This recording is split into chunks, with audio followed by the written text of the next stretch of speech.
So placement-wise, you have 2 placements a year, and that's every year that you do the degree course. And these can be in a variety of settings. Once you've done your first year, you can request to be in a certain placement, but you get to work across all age ranges in a variety of different settings. Personally, I started working at a day centre, which is based in Worcestershire,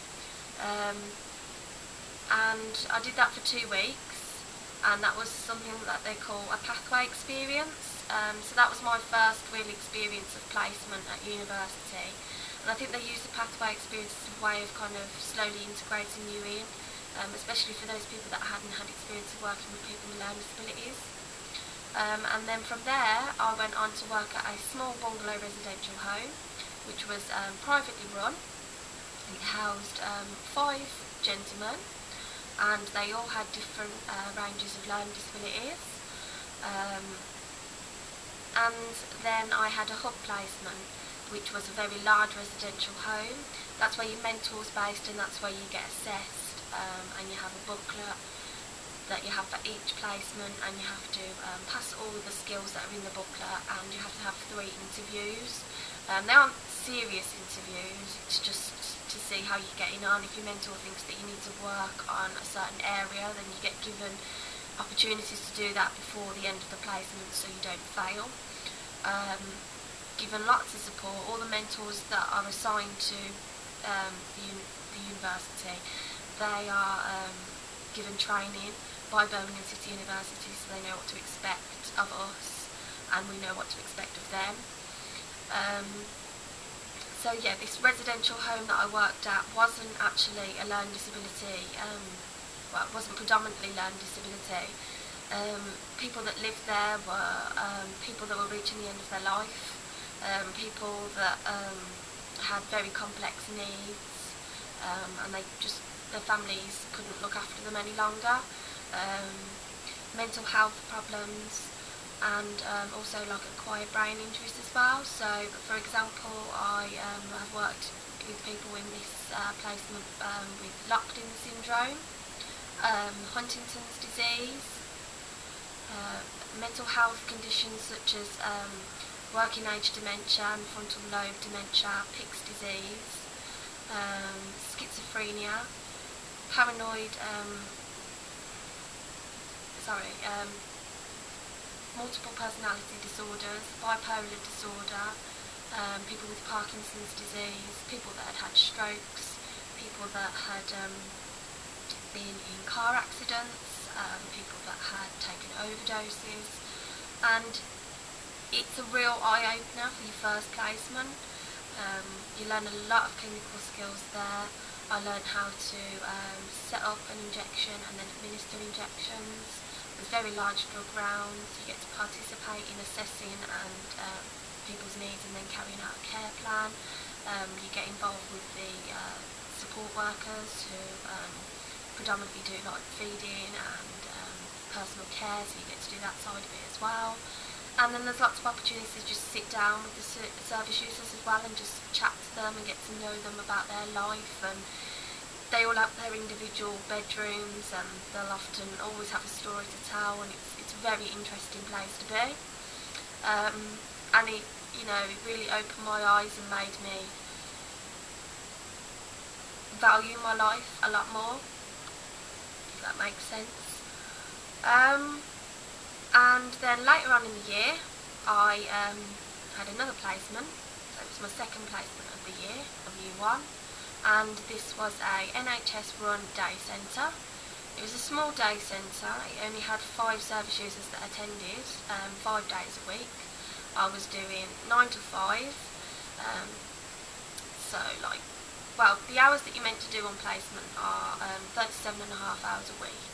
And then you're expected to do 2.5 hours own personal learning at home, so you're doing like 40 hours a week. So it's kind of like having a full-time job as well as studying in your spare time.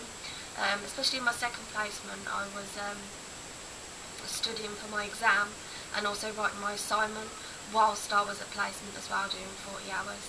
So it is a lot to take in at first, but if you just try and organise yourself and not try and overload, there's lots of people that you can speak to. Always email your tutors if you've got any questions, and just take it every day as it comes. So yeah, anyway, this day centre that I was at, again, a few people with complex needs. I've worked with a gentleman that I had a condition that I'd not heard of before, which really interested me, and I researched more on that, which is called Mowat-Wilson syndrome. It's a very rare syndrome, and I think there's only like 47 people in the world that have it. So it's interesting to work with people that often you go to GPs and they don't even know the condition that they have, and they have to research it themselves. And then I worked with one gentleman who had a nasogastric tube, so that was my first experience of doing that. And every time you do an NG tube, you must check that it's in situ in the stomach before you administer anything down it. So every time you'd have to draw back, use it in a syringe, and then test the contents of what was in the syringe on a pH stick, to see if it was at the correct pH, and if it wasn't, then you knew that the tube had moved, and it might have been in the lungs, which is obviously bad because you don't want any fluid going into the lungs because they could aspirate. So it was quite a big responsibility, and also my mentor that I had, I'd asked her this time if I could focus more on the paperwork side of nursing. For my first placement, I felt like I hadn't really had that much experience of it.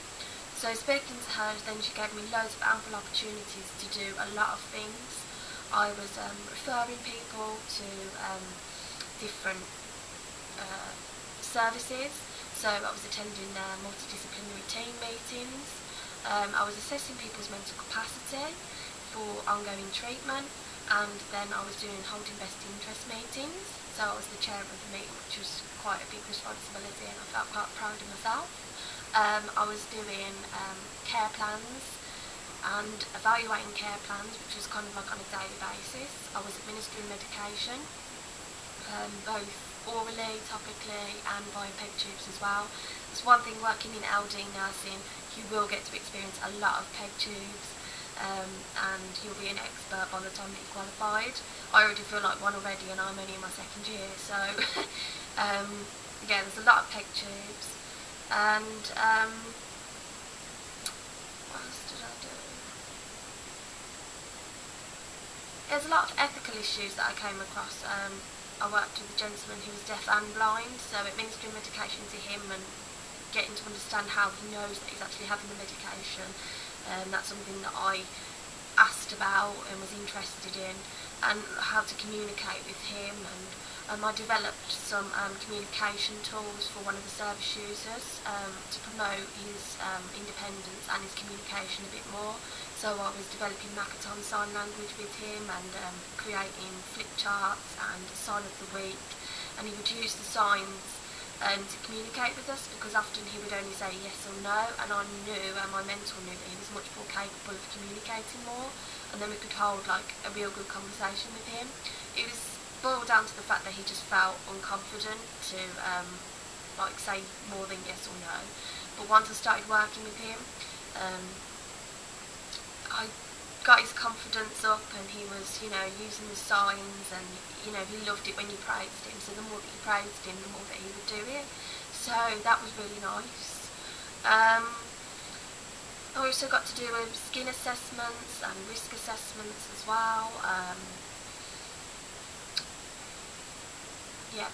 Ministering in the NG tubes, and I also got to experience just like mini pathways, like before for my first placement.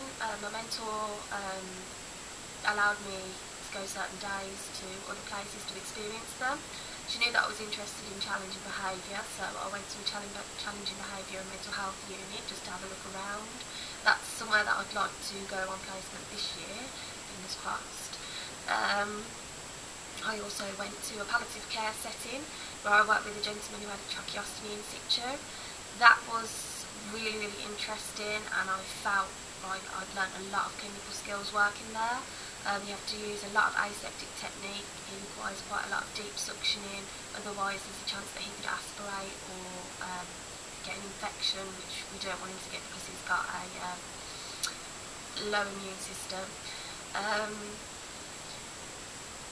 So yeah, working with him, having such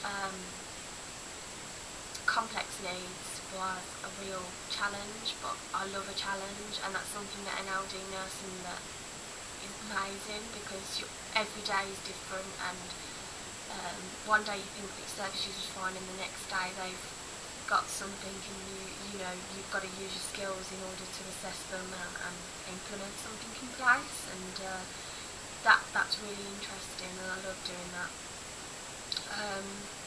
And then I've also worked in another challenging behaviour unit, which was a day centre for just predominantly people with challenging behaviour.